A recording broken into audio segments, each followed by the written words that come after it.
nipa baako also a finance minister nipa baako also a president no take action is say who incompetence unsem huna wudi ye ena ma man boy ye ena fi de dru baby no wo ye wa adwen say enkrofo sika e wo bank no enkrofo sika e wo bank no onfa saa mfaso ne ma wo mo de wo pe no onko hyepo ena ken Ofori-Atta ne president na Akufo-Addo ehinha ya ne dwane ahantanti omugitu mu se nipa dasani a wabobra edi ne sika kwakoto bank no nsem hunu ne nkwase asem a wo mudi ye ninti no saa nkrofo we yen sika no enhye de obeka bia no onfiu because on ne wotumi papa ne efa ne ken Ofori-Atta papa ba konso ne fa ne na Akufo-Addo sankofo we ne tena se ka se yen sika na da bank no a yen ye bone nya hwe no ode ne sa toso because ye ho kire yen ene ye gitu mu ma papa we ye kan papa su wontie ma nipa ewuye ma nipa epraye ma nipa yare ye because of somebody's incompetence ne Ken Ofori-Atta OSP say omna no me cheche nyoma ne nkrofo na nabi mu ne nkrofo bi ne nam ho se papa ne yare no yare a osin nipa bi mibusa ena no pamani abre Ken Ofori-Atta yeso yare entite se match ono ne yare no wasa akwa abrochire Ghana fododo enti na me se Ghana te se ahyawoni na ke serious pa na Ken Ofori-Atta odane ni wo mpa so kra wase yetwe ne ba Ghana ya gye atum se okosa ne ho yare wo abrochire na match wo ba bi ni ahweso omra Everyday NDC for munye serious ana mun kwatwe Ken Ofori-Atta odani wumpa so kra mo mane mbra Ghana ha na no nye finance minister for 8 years anentin wantimi anya nhyehyɛ ama agenda 111 ne sewu na anya adwuma sɛ de be ya oyare a ye betena kurom ha ya on de oyare a wotumi kɔ abrochire ye de ye jimi ye de nim nyansa enti se ye wu a ye nwu ha ye yare a ye ntena ha ba ono de opeso otena ase papa na wagu nkrofo adwuma papa na ɔma nkofo suye papa na otam sika e de koye in the name of banking cleanup a woka hwea na wontie no ene ye fra ne so mekyerɛkyerɛ nyoma ma ye se oyare na owu a na ye den Ken Ofori-Atta owu a na ye den mibusa Ken Ofori-Atta no wosi obi Nhyira FM onunti Karma Health Karma CEO of Karma ono papa wabɔ ne bra afie drume bi na papa ne se oni sika Karma group of companies papa ono owo ne sika wafa Ghana fo adwuma bebre no afie drube bi na Ken Ofori-Atta ne na Akufo-Addo nti ye omu ose onye sika ekra no de aye nyoma. For the first time we had Chief Justice nyina ko demonstration because papa bi a friend Ken Ofori-Atta oni na Akufo-Addo ahantan ne dwane tintintintinti oka wontie enne Ken Ofori-Atta yare a ye se yantwen ma ne ho ntonansa ne ho ntone because of ye hwan Ken Ofori-Atta ye hwan ye de agimigimi ye busuafo mu wuye ye sika ekoda ho papa we ineptitude ne incompetence no yantwen ma ne ho ntonansa na o ma ye ho atoye enkrofo no mu wuye no because of Ken Ofori-Atta no ye de enya nipa Ghana yeso nsem hunu so dodo yeso nsem hunu so dodo Nhyira FM yeso nsem hunu so dodo se Ken Ofori-Atta yare no yare antidien owu ana aye den osin obi twa yantu se bia fi o me de ente mani abre afi ni se nanu bia ne ye ka ho asem mumi ama no enti me ka kire mu se beduru ba bi no na mo pese na Jantuah me ka bi ma me nka bi ma mo because na pese nka mo support me no mo bia mfi me enne Ken Ofori-Atta ye hia no wo Ghana ha ye se oyare te se match Evrade ni agye atum mon kofa ne mra baby obi am kofa ne mra me se ayi kura oxygen tua ne hwene kura mo fa ne mra Ghana ha o metra Ghana he ya Ghana ne ye wo no ye finance minister wan fa sika ma ye hospital na anya ya mo ma ne mra ha o ha na owu anya hwe Ken Ofori-Atta wu anya hwe obi awu because on soon say Karma on soon chen krofo a wo ma mawu on soon chen obi a let him there ne insida what is it Nhyira FM there ne insida that's one or Ken Ofori-Atta entidien na time na wodi adwunim no na onim so Ken Ofori-Atta eden na Ghana ase so nyoma so ase yesuru no papa we ama yen sika ase enye ne ye ayo okoka onfiu che emmerewafo ne nkokrafo a omu sa line enkokrafo omu sa line me sha no pe on me bufu afu no enkrofo omu sa line second Ofori-Atta fa yesika ma ye ne ewu papa se nkwasasem na moto mo peden papa wetimi ka chom se na menem ndi nkomo enti de bia mo peden wo menchen mo peden wo menchen. Oh yeah, come on. Nhyira 104.5 papa we egu adwuma GN Bank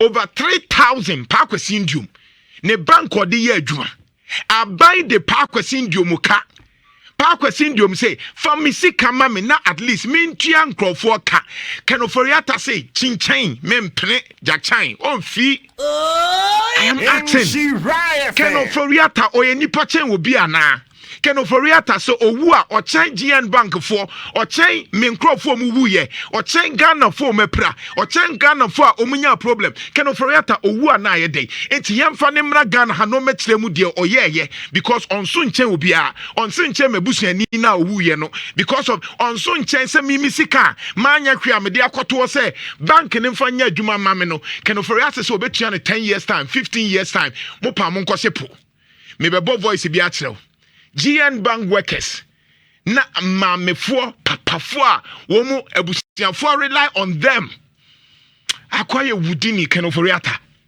hwe ne ho ton me hwe baby agana adru no ho ye nto sabi said de bia ye bompa ye no me say yakopani nsem bia wo ka bia se wo sisi ye no wo ho nto da because empire boy ye bogu papa we tiri so no wo pese ho to ye de ye nyare oma no munye sika nkoto mu dialysis omu nko dialysis omu nto mu pressure dro mu wuye no na wo de ho na hwe yentie papa no yentie GN Bank yentie de course over 3,000 workers and ye lay mu off me wan so GN Bank pa kwesi Indian Bank na aban duo mu ka contractors obo tuamo mu kra so mfie mu yentie de course bra Facebook ye de to so now Captain we had me ex staff of GN Savings I want me adwuma na MC nyina nim say due to certain things I'm revoke your license na you can say ohwe deposit taking institution act no that's a 930 oba you can say section 17 8 year or say one revoke license they should give you to a receivership and on the man receiver no your friend no on the man PWC Eric Nipa okay any the man no na ye di adema so mo ba so no me ka say no rep ba na your friend no Azuma and Azuma ba na Azuma say they say now no we are under the receivership and you know your welfare bibia no your staff bra Facebook na be hwe ade betia branch na okasa no betie GN Bank for no me de wo kwa achia mu ahu nioma Ken Ofori-Atta na abusuafo ye 3,000 workers 3,000 workers yeah. I can give you all the names of the branches 3,000 workers GN Bank nipa ba ko ye wo bunkrugu ye wo pusiga ye wo garu ye wo dana every ye wo kona bia ba bia Pakwasindum GN Bank 3,000 workers. If you mobile bank and scroll na me manage you 1,650. Yeah, you manage you micro enterprise department. Now my boss Nico Fiasa Mwesian. I don't know if you know him. Wow. Nhyira. And they say adwuma no e call from. Thinking say e bia ombe pe bibia ma ye. Yeah, yeti ase yeti fie be 3 years ni. Captain me to yi. Yapam me ba you can say 2 months in what if ye. Me car me to ya na me see me di ye adwuma e track ahye. I may say your PF e wo Eric Nipa ho. Your PF waka ho. PF ni ye den. PF ni ye on say you can say snitch we say no say what you want. And you what you This is so what ye na Ken Ofori-Atta owu ana ye den. Mi busa oye nipa chen we nipa chen say wo hwe no ho yare we omra Ghana ha no na ye finance minister at the time we were begging this man We were begging this man. See how wicked these people were. Nana Akufo-Addo ne Ken Ofori-Atta. Mo de makachem so munim de course so entia. Munim de course so. Ye won yoma bi wo kra na bo miatimi ka say we de mempene so. Nana Akufo-Addo timi ka chen say, Masa, this is my government. This is my presidency. That is the kind of person na munim de na course so. This is the Nana Akufo-Addo ne Ken Ofori-Atta. Omu be wia ye kum ye say ye oman no. Ye ka munim say bia ye mpe papa na sem. But these were wicked people who came to just destroy this country. Obi, look, 3,000 GN Bank in Kwa. 6,000 people. Says Sadi Pakrono, Mimiti Hey, Unimin Crofon Kwa say, Mejuma Gua, Omuhubechiromo. And he said, multimedia, Afami, multimedia for Eugenia, Unimin Crofon Kwa will rely on us. Minima Selba Kwa, no ye Juma ye GN Bank and ne Papaniti Fie. Penya watching a medu level, or ye Juma.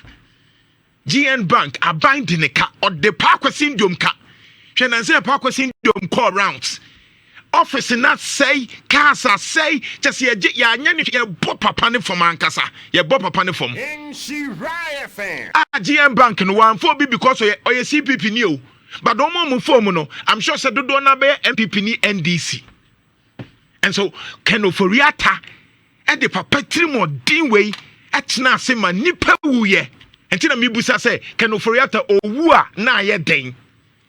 Now before so be wuno. E was here training ba. Me so okuta or the oxygen so kra na. Or the oxygen kra monchi Ken Ofori-Atta ma. Mama in before of March. Onye ni panche ubia. Bring Ken Ofori-Atta. Me so the oxygen kra manim na Ghana ha. Yet you krom ha ena cathedral, national cathedral. Ye bedi di atem say yemfa Ghana si kanye. So Ken Ofori-Atta tintin treaty because of what 2 minti or the nsako bom say $58 million. Yafanko 2 foundation cathedral. Ni ama papa we cho nwanya nkrofobi in the name of MPP communicators defend papa we. Nhyira. You are defending an evil act. National cathedral $58 million. Only the $1 million itimi. $58 million and you pay US for sika. US for some sika. $58 million. Yamfanya cathedral. A swimming pool. And this is the man we are talking about. Sedu Agongo. Bra Facebook nebeshe. Sedu Agongo. Onena obi a Heritage Bank. Papa we obaye Class Media, Class FM, Accra FM. Bakun cry day, mi refi number 1. Obaha you can say at this year and Kumasi FM. Papa bie obi adwuma ma Ghana fo Sedu Agongo obi adwuma ma Ghana fo at that time crowd be family mama ye adwuma Kumasi FM. Ne bank, one of the best bank, Heritage Bank. O when you see kadada papa no nya hwi o Ken Ofori-Atta say Bank of Ghana governor kanche ne say on fata se obe oni bank because ne ho aye fi Sedu Agongo. Bra Facebook na hwe Heritage Bank, Bank of Ghana just say utie papa na sama Sedu Agongo anka adwuma wo be bie Sedu Agongo be no papa na wo bie Class FM ni adesia ma ene air struggle no papa we agriculture fertilizer ona wo ye wo bie ma Ghana for dodo na ye adwuma o woni sika o but also oboa Ghana Ken Ofori-Atta ebe gu bank no Ken Ofori-Atta ebe gu bank no because e de bia no mu pese oye no na also on play mo mu nye enti Ken Ofori-Atta tena so enya te se be go disika o Heritage Bank enya te se no mu ni sika o enya te se no mu ni no mu wo sika. They were solvent but Ken Ofori-Atta eka say on play ma Sedu Agongo enti o ka kire say onya fit and proper nipa onya criminal no nanu ana odin komo papa say animonyam ni a sebi nke eka kwasitwum yi ka papa we ono so ye boni din wo krom ha obi adwuma e ma Ghana fo na ye adwuma Ken Ofori-Atta say ma gu bank no opa akohyepo de obe bia ye yemfa ho hwe fa to so ye ma ne koda prison 2 days onimonyam ni o Sedu Agongo animonyam ni a wa bia adwuma ma Ghana ni a sikani e wosanke protect no Waya bone kra ye kwaya ye fa so ye no enkofo we ema yetimi ma ne koda ye beto so koda I think yoko say for 2 days 2 nights no da ho na wo ye kan sema wo si me Ken Ofori-Atta wo wu a onye nipa nche wo bia hwɛ Nhyira FM. Ken Ofori-Atta onye nipa nkyɛn obia tina me ntimi hu na na bi mu na mo ye han na ɛwɔ sɛ NDC for crowd mo ye weak too much NDC for ye weak too much papa we akunipa papa we ni yeye ama nipa ewu papa we ni yeye ama nkofo omenya stroke mo tete na mo twɛn time on no ne ho beto no yeah, Sedu, owner of Heritage Bank, Sedu, it's not fit and proper to own a bank. Sa way na papa way, in Kofo way mutam $250 million. Ekoye headquarters. Headquarters were Black Bank of Ghana office in say, you know. Papa your friend Addison or your governor or Tnasin and Neku do a buying at Tamsikasi and Fankoya headquarters in Krominian Vie. Nhyira FM. This is the country. Nana Neku for the Ken Ofori-Atta air manage. Now what's wa o se ye hu omumobo wo ede na me matena se me hu na na akufo do ne Ken Ofori-Atta mobo wo bra o ma bo man yi Ken Ofori-Atta be ka che se ye nko IMF ye ntie no Ken Ofori-Atta o be ka che se ye nko IMF o sa your true force aka ho. We are not going to the IMF. Whatever we do, we are not. The consequences are dire. We are a proud nation. We have the resources. We have the capacity. Don't let anybody tell you. Like when Joshua, Caleb, and the 10 others went to spy on the promised land, and only 2 of them came to say that we can do it. And the 10 went around the community murmuring, you can't, We are not people of short sight. Osayo true phone Ken Ofori-Atta. So IMF ni yanko because I'm na nom di E11 naba nom person di E11 neba papa we e ka kire ye say yanko IMF ne enko china na obia obeka say ye bekọ wanhwa de we oman yi ko ebekọ IMF no sankofo no omu ndini nkọ akire omu de wo mu si hwe nyoma no esua. We are short-sighted people. Ni eka say na Akufo do abo man na this IMF bamu no NDC for crowd remember eka bi o man fi no eka kire ni say ebe ka kire nkofo say o mu yes no okotu Joshua ne Caleb ne hwan che say on say eno na make so nkofo we bi say na nkofo hwe o mu mpese o mekọ asori no because Ken Ofori-Atta pa ye Kristoni a enye makono da se minsi asori dem. Se papa we say na nyamesom tie pa na me Kristoni ka me hwene so anka me nkwa sorry da because ankofo we na obi tie tie say na Kristoni pa na ye ne nkrofo say Kristoni e na oye ne nkrofo say me ba be papa bi de bra Facebook na me nkire wade mani abro ene engro ne edie tie papa we de 81 years na oka na mani hunu na all demonstration because papa be a friend Ken Ofori-Atta any president be a friend na Akufo-Addo o ma ka bom say o mu sika no o pa akose po de meye bia meye yentie papa no. Let's turn our attention to the debt exchange program where pension bondholders forum have been picketing at the finance ministry. My colleague James Aveji has been interacting with a retired 81-year-old medical doctor and has sent in this report. Well, I'm a sick man. I'm 81 years old. Nti memo bia me preach me say mento me boase maybe obia me kasa ade no me say sometimes eye for eye ye adwuma. God is a God of justice. Aya na ka say Jesus Christ na ya we grace o but yankopon ye justice on pens hunu be hwe 81 papa no 81 me na 81 na wa sorry free ho e be demonstration because papa bi e friend Ken Ofori-Atta wagini sika yentie 81 years. A lot on my drugs and my treatment.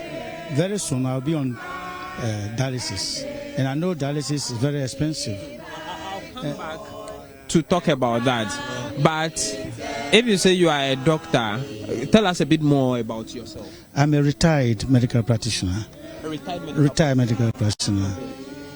I work on my own. I was a private medical practitioner and retired because of sickness. Or a doctor.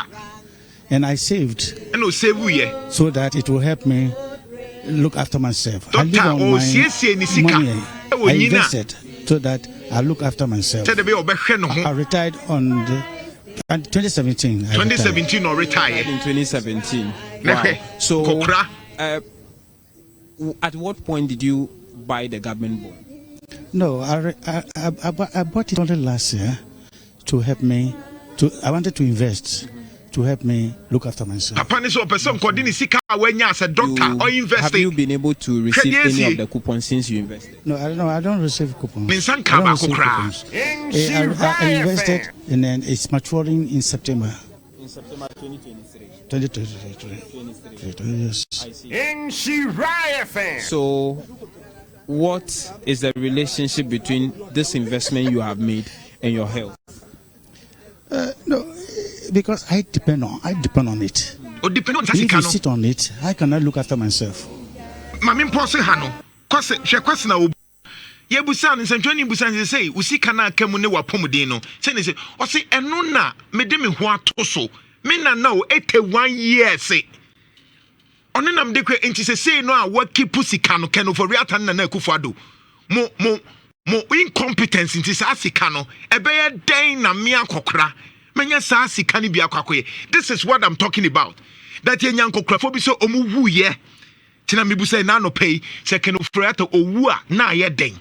But before so bewu no yentwene mra na yemusa no sa anyoma wi said ye oma ye nananum sofa ye no sa no so be sofa ne ho nto no se ye ma ye nananum de ahometie ebi kono sa pepepe na wo se to no.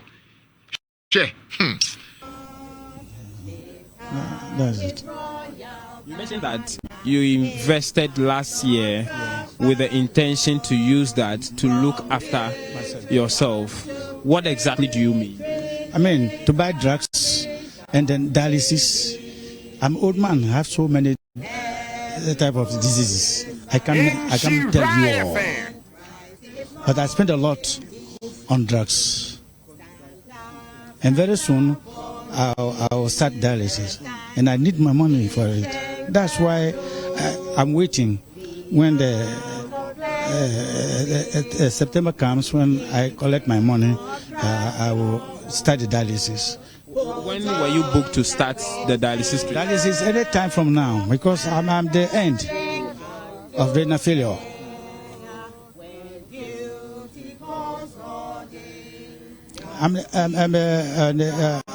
When you are in the stage 4, and you can win.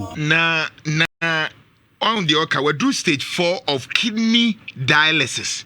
And it's stage 4 no etimi kun. 81 years so 81 years. Enti mo bia me preach se me ntome boase. Owu a onye ni panche obia.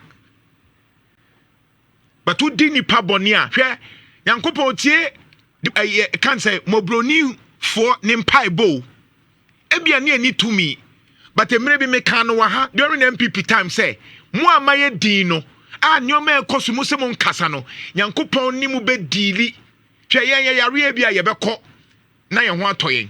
But I'm telling you ye ho beto yen ye ni sika ne ye ko hospital a ye ho beto yen but wo ohonto sikana ujia ye sikana o de far left and right no ye o de be ye wo ho aduro nkofo wonim dwuru momadi wonim dwuru ma momadi nanka wonim dwuru momadi a ke ye ka obeti ase kan Ofori-Atta Radinya Kopo.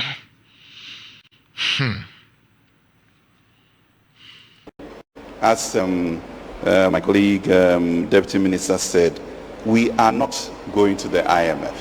Whatever we do, we are not. The consequences are there. We are a proud nation. We have the resources. We have the capacity. Don't let anybody tell you.